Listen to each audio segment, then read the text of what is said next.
අපි දැන් කඩේ යන්නයි යන්නේ ඕ. නයිට් කඩේනේ. ඔව්. අපි එකටම ගියේ නයිට් කඩේ පැත්තට. ඒත් නයිට් කඩේ වහලා තිබ්බා. ඊට පස්සේ අපි එන ගමන් මේ පළතුරු කඩයක් හම්බුණා. මට මේ දවස්වල පළතුරු කන්න හරිම ආසයි. හරිද? ඒ කියන්නේ මේ කාලයක් තියෙනවා පළතුරු එහෙම කන්න ආසම නැහැ. කාලයකට මාර ආසයි. දැන් ඉතින් මේ මට ආයෙ හිතෙනවා ඒ කෙසෙල් එතකොට ගස් ලැබු අම්බ එහෙම කන්න මාර ආසයි. ඒ නිසා මේ එද්දි පළතුරු කඩේකුත් හම්බුන නිසා එතනින් අපි කෙසෙල් ගමු කියලා අපි ආවා. ඉතින් නයිට් කඩේට යන්න හිටියා. නයිට් කඩේ වහලානේ මං හරි මසයි එතනින් ප්ලේන් ටිකක් බීලා මොන හරි කාලා ගෙදර එන්න. ඉතින් අපි කෙසෙල් අරන් ගෙදර ආවා. පෙනේ ඇල්කොඩෝ එකක් හදලා තියන්නේ අද. අපේ ලස්සන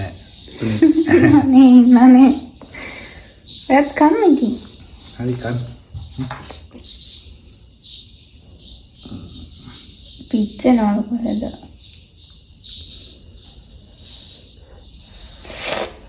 කෙනෙක් ගියා.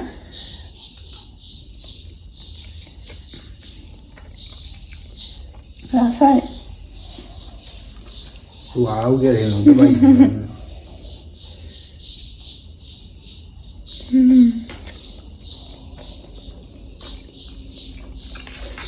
ඊට පස්සේ ගෙදර ඇවිල්ලා හබී රැයට කන්න මැකරෝනි එකක් හැදුවා. ඒක පට්ට රසයි තමයි. ඉතින් මේක පොඩි මිනි බ්ලොග් එකක්. ඔයාලට ක්‍රීම්ස් ගන්න ඕන නම් මගේ උඩ නම්බර් එක දාන්නම්. ඒකට WhatsApp message එකක් දාන්න. ඉතින් දිග බ්ලොග් එකක් මම මේ සතිය ඉක්මනටම අරගෙන එනවා. එහෙනම් හැමෝටම බුදු සරණයි පරිස්සමින් ඉන්න.